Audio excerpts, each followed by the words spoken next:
Welcome, everybody, to another episode of B&B Hockey Talk, Vancouver Canucks Special Edition.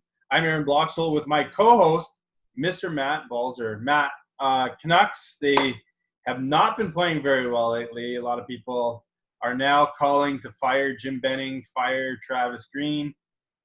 They won, I guess, 4 games ago against Carolina, 1-0. And side note, Svechnikov, man, gets another lacrosse goal last night. It's kind of getting ridiculous. I'm waiting for somebody to hurt him, but but anyways, the Canucks win that 1-0. Markstrom stands on his head. Then they go in back-to-back on the weekend against San Jose, which I thought they did pretty good, but end up on the short end of it. And they did lose to Toronto too in there.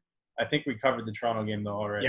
Yeah. And then they lost to Vegas, which they didn't look good at. Second game back-to-back nights. They just looked tired. They looked a step behind.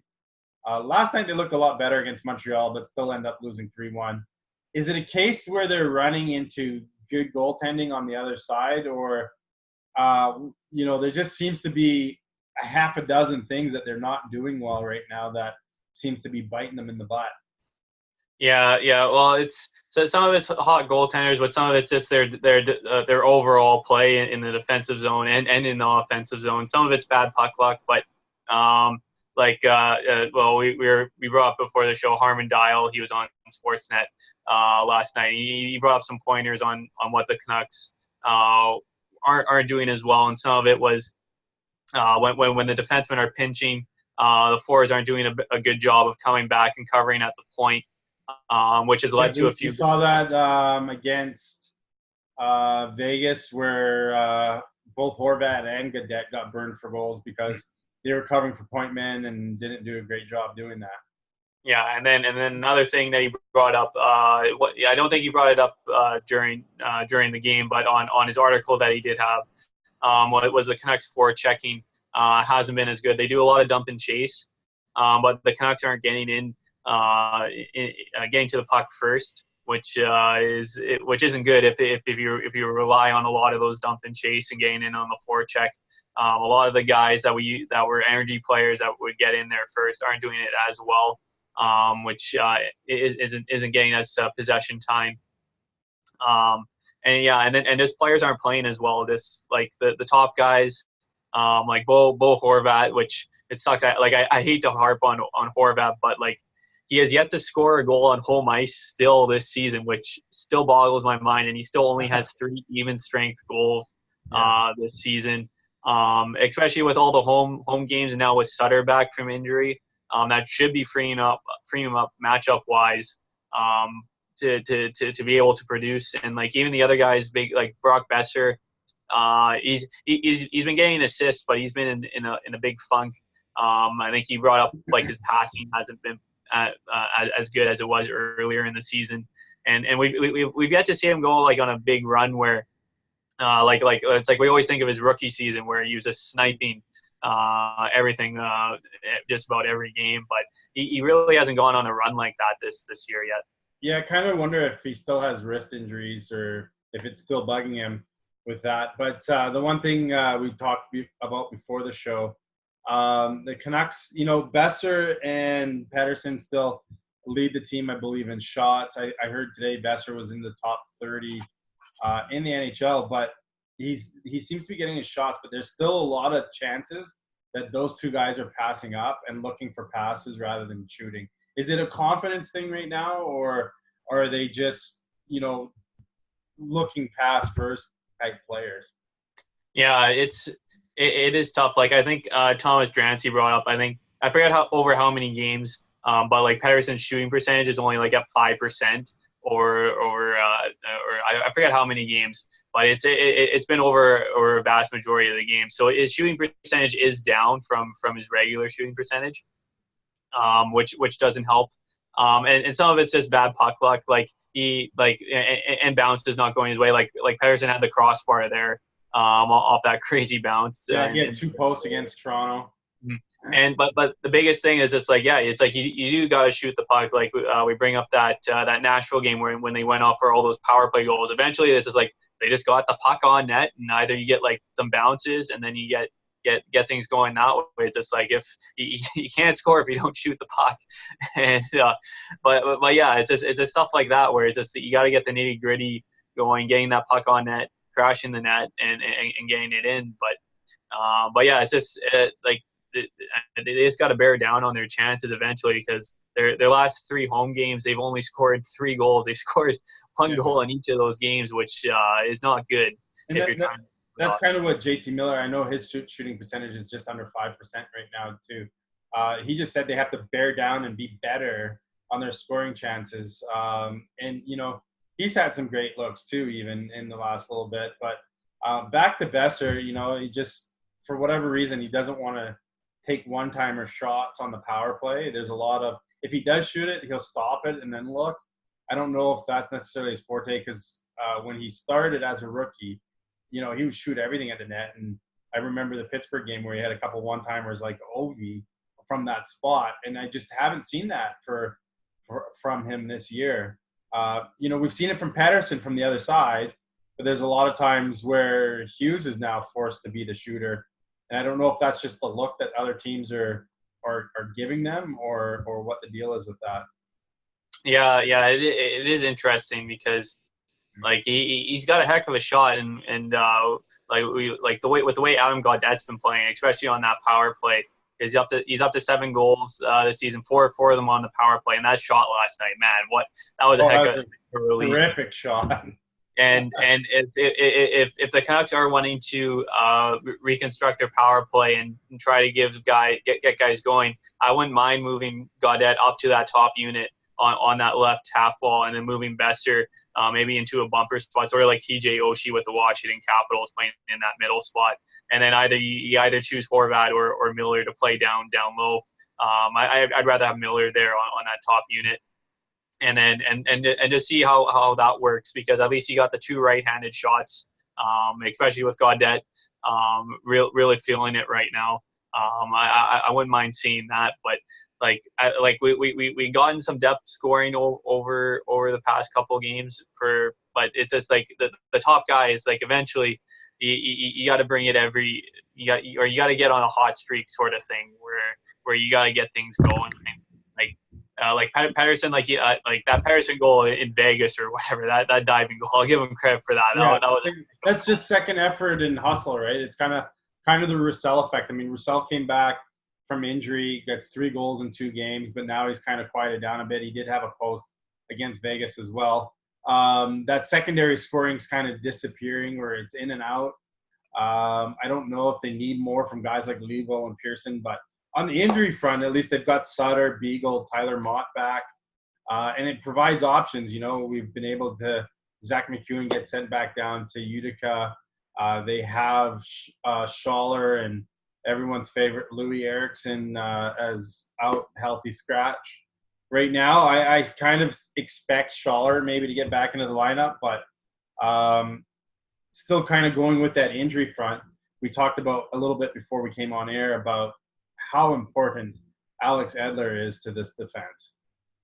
Yeah. So from a tweet from today from Thomas Drance, he posted the Canucks record with Alex Edler in the lineup over the past 2 seasons is 41, 32, and 10, which is a 91-point pace. And without Edler, the Canucks are 10, 19, and 5, which is a 60-point pace. So it just shows how much they lean on him. Because that's the thing with Edler. He's in the lineup and you rip on him, and then he gets hurt, and then it's just like, oh man, we need Edler. Well, I know it's funny because you post a lot of videos of him as the second goalie, but there's a lot of video out there of him blocking shots as the second goalie on that PK. He does a lot of little things right. He plays a lot. He's there. I think he averages the most amount of ice time on the defense. I know Hughes and Myers have played a ton since he's been hurt, but Edler was playing 24, 25 minutes a night before he got hurt. Power play, penalty kill, regular shift, and they call him Steady Eddie, I think, for a reason. Maybe he just brings that calmness to the team that they need right now. Yeah, and especially getting offense from the defense, because like Quinn Hughes has been doing his thing He's up to 26 points this season, which is just insane for a rookie defenseman. And especially, you bring up the ice time he's been logging. He had over 28 minutes last night, and he had 27 minutes in that San Jose game. So he's he's been carrying that heavy load there. And Tyler Myers, I haven't been a fan of his game over the past few, which it's just there's just too much up and down or whatever. His errors are really standing out. Yeah, it's just one of those things where it's just like, okay, this is what all like the analytics showed, sort of thing. We're starting to see it coming out a little bit more in his play, and I'm not sure if that's just with Edler being out, where he has to play in more situations and that, because like for me, he's still like a better like second defensive pairing defenseman, but just with the way the Canucks are playing, like Jordy Ben I haven't exactly been a fan of his game over the past few games. I've actually Fonberg. I've actually been really impressed. I thought, by the way, on that, I thought Jordy Ben had a good game last game against Montreal, but you're right. The game against Vegas, he really didn't have a good game, but not a lot of Canucks did. And I agree with you. I think Fantenberg's been a nice surprise. Yeah, it's just like he had to wait forever to get in the lineup, and I actually like if you really had to bear down on it, it's just like who should be in the lineup between Ben and Fontenberg. I actually would lean a little bit more towards Fontenberg just at this time, if you take contract out of the way. But I think Jordy Ben will get back to the way he has been playing earlier in the season. But yeah, it's just really tough because we see this every year with the Canucks where they get off to that hot start, and this year it just seemed like it was gonna be different, and then it's just it started different, but you've seen a difference in their game from game in and game out. Even the last 12, 15 games or so, they've not been the same team at all that came out of the gate. Even though, regardless of schedule, regardless of who the other team was that they were playing, at the beginning of the year, they were dictating the style of play. And I believe the last dozen games or so, they're just letting the other team dictate to them how the game's going to go. Yeah, because the stat that I had from Harman Dial, over the last 15 games, not counting the Montreal game, the Canucks' Corsi for percentage is 26th in the league, and their expected goals percentage is 29th. So it's just not good. It's just like especially like that Carolina game where they did win. It just like if it wasn't for Jacob Markstrom standing on his head, that should have been another loss. And they also got a lucky break with the whistle going before Aho scored in that game as well. But it's just what do you think of all the bandwagon jumpers that are, saying that Markstrom's terrible and Carolina wasn't a lucky game? Fire Travis Green, fire Jim Benning. What do you have to say about that? Because to me, it's crazy how they jump all over Markstrom when the team loses, when I think Markstrom's played fantastic over this time. Vegas, like I said, nobody played good against Vegas except maybe Mikey DiPietro when he got a chance to shine a little bit there. But, to me, unless they lose 15 games in a row or something crazy like that, I don't see Benning or Green going anywhere right now. Because, let's be fair and honest. This is the first time Travis Green has had any depth or any team to actually work with since he's taken over as a coach. Yeah. So, I was going to give Travis Green some leeway. And I know he did have a meeting before their practice today with the leadership group. And I guess they talked things over, and hopefully they get back on track to the way they want to play. So Green, I still got a lot of leeway with Green. Benning is the guy where I'm just sort of like, I've never been a big Benning fan over the past couple of years, but it's just like this is like year 5 with no playoffs, and he's made all these moves, and we got the cap situation again. We got the Sven Baertschi situation now again, where we got another guy making over $3 million in the minors. Well, we had Gagny last year. That's what we wanted to talk about a little bit is, Sven Baertschi's been public about wanting a trade now. I heard Ian McIntyre from the province say that if Jim Benning can actually trade Baertschi and get something in return, we should hire him to build the pipeline from Alberta to BC. Just because at this point right now, not a lot of people are going to be interested in Sven Baertschi. not just because of his salary, but also because of the way, he doesn't have. You're starting to see the players like Goldobin and Barchi, even Reed Boucher for that matter, as to why he's in Utica, is they don't have the 200-foot game that I think is required at the NHL level. I was listening to the Kess and Juice show, and they talked about, by the way, great podcasts, but they talk a lot about how there's, players that have a lot of skill and talent don't last unless they develop that 200-foot game in the NHL.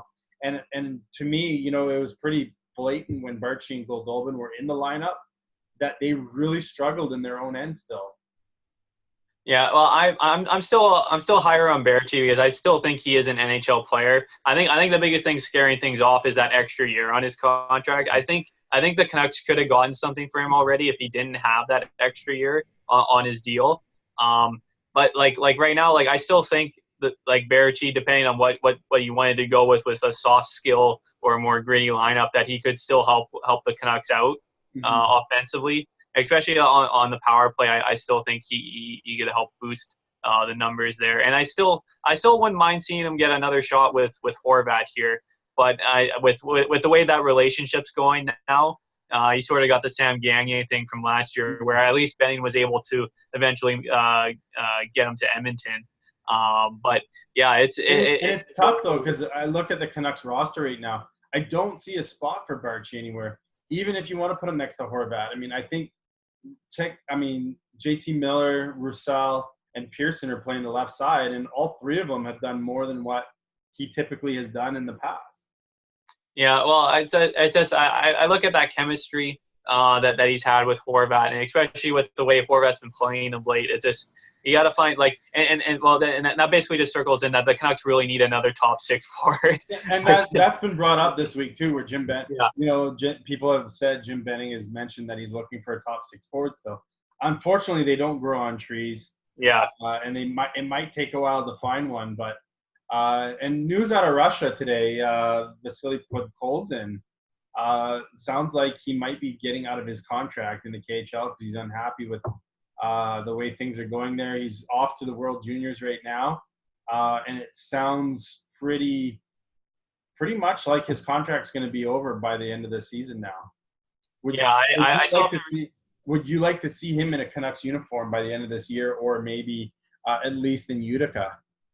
Yeah, like I wouldn't mind seeing him go down to Utica just because I haven't seen a whole lot of his game this year. Like the World Juniors will be like my first big watch for him.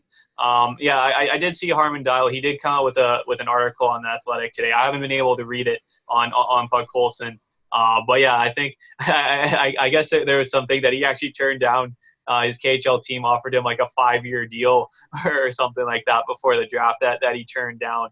But yeah, it's just like the sooner he can get over to North America, the better. In Russia, there's a beat writer there that was reporting that Podkolzin has requested to get out of his contract because he wants to come over and play for the Canucks as soon as possible. And also, in the same article, he talks about how it looks like Nikita Tryamkin's going to be exiting his contract this year as well, which would potentially bring him over to Vancouver. Can you see Tryamkin and Tyler Myers playing together on a defense pairing? That'd be crazy, and I want to see where Tryamkin's game is at, because that's the other thing, because that like everybody brings up his conditioning sometimes wasn't the greatest, but he still intrigues the heck out of me just with the way, as long as they don't make him try to turn him into like the Chris Pronger again or whatever. that was the one thing that still boggles my mind. But yeah, he's a guy that really intrigued me. And with Podkolzin, I'm not sure if he can be in the same situation with, like we saw with Vitaly Kravtsov with the Rangers, where he started off in the AHL, went back to the KHL, but then he was able to work things out where I think he wasn't happy with his ice time stuff in the KHL. And now he's back over in North America playing in the American Hockey League. So I'm not sure if the Canucks, if that situation can relate where Podkolzin is at with his KHL team right now. But yeah, it's just like I'd love to see him, because I think he would be automatically eligible to play in the American Hockey League, which would be nice. Yeah, and you got to remember, this is a young player, 18-year-old kid that's already been playing with men. kind of like Pedersen did for a whole year. It definitely will help develop their game quicker to a more faster elite level. But, speaking of Utica, we had, they won last night. Brogan Rafferty continues just incredible point pace as a defenseman. He's been a great treat to watch, and I can't wait for the Canucks to bring this guy up to see what he's got at the NHL level. Cole Lind has been continuing his development, as well as I know some of the other players. Why don't you touch on that a little bit? Yeah, so Cole Lind with a goal and assist today. He's now up to 8 goals, 24 points in 29 games. I've been really liking his progression this year. He brought up Brogan Rafferty, 2 assists, now up to 24 points in 30 games. Just another, it's crazy. I think he did leapfrog Tarek Bouliot again for the point years in the AHL. So it looks like they might be going back and forth this year. Tarek Bouliot, wow. Getting some confidence and putting up points again. Yeah, it's interesting because I think Rafferty's basically been taking over all the top spots, like on the power play and everything. Olli Juolevi, 8 assists in 20 games. Last time, I'm not sure what his plus minus was today, but he was like a minus 11 there. He has been paired with Ashton Sautner, and Rafferty's been paired with Gillian Breezewell, who actually got a brief call-up over the weekend, so Chatfield could get some games down in the American League. And they've been a solid defensive pairing. Zach McEwen had a goal in his first game back from the Canucks. And that brings him up to 5 goals, 11 points. And just those NHL guys. Boucher had a goal, up to 20 goals this season in 24 games. And I believe that goal set the Utica Comets franchise record for most goals in franchise history.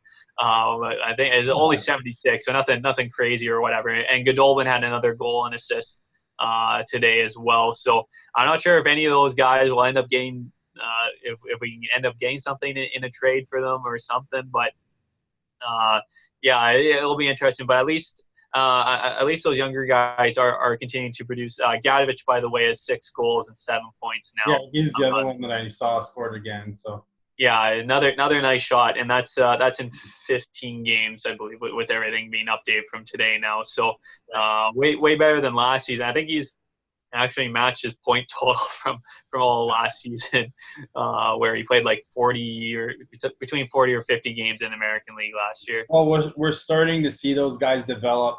I keep hearing, I heard from Todd Bertuzzi about how it is such a big jump from the CHL up to the AHL even. And a lot of guys like a Cole Lind, it's a real big eye opener as to, how much they think they're in shape, but then they see how much in shape the other guys, the pro guys are, and how much more work it takes to get to that level. And I think having that year under their belt last year, even though it was a down year, really helped. It opened their eyes. They're able to train harder, and you're starting to see the results of it this year at the AHL level, which is great because I think that puts them back on track to be on the team in the next couple of years in the NHL potentially. Yeah. Hopefully so, because Cole Lind, I think there's a lot riding on him, especially with some depth that we need on the wings coming up, especially with younger players. He's a guy that I just hope he can make that jump to the NHL. Hopefully, or at least get some games next year. I think this year he'll be fine down in Utica for the entire year. Just let him continue to get confidence, and hopefully next year, heading into training camp, he can push for a roster spot, depending on what the Canucks do, because they will have some guys coming off the books. Schaller will be off the books. Levo is actually a UFA at the end of this year. It'll be interesting to see what they do with Levo. But yeah, they will have some open roster spots going into next season for these younger guys, if they can take that chance to prove they can make the NHL. I'm hoping they can seize that opportunity. Well, and they still have the rest of this season to progress. They have the off season.